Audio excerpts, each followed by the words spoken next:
Okay, so most of my painting is dry now, and this is where we come in with the wet on dry technique.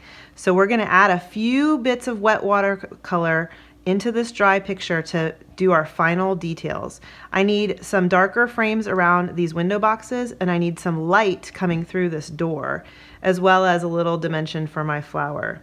And then the final step will be to take a ruler and outline our door frame and go ahead and add our features of a door handle, a little pop on that flower, and maybe even some lettering for this possible Italian restaurant that we've peered into.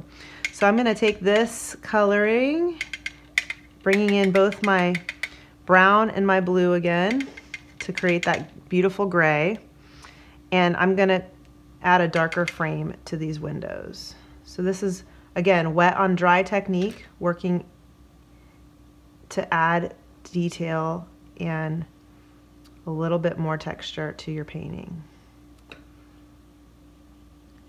These final steps really make your painting pop. One of the things I like to do is to add a pop of color at the end. So we're going to bring in some of the red that I used on the initial color into those flowers. So that's going to look really good.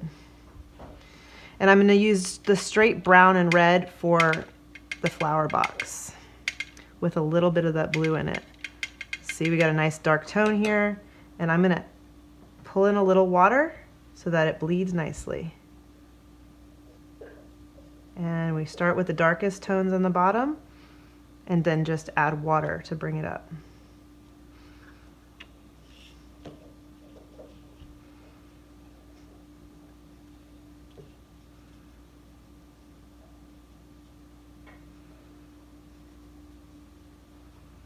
Okay, and I'm going to bring in this color around our flower as well.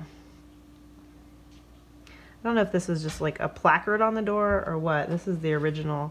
It's kind of another hole in the door. Okay, as those are drying, we can work on our other features. So if you look at my original, I put some dark pen lines around some of the shapes to give it some depth. And I'm going to add the door handle and the flower.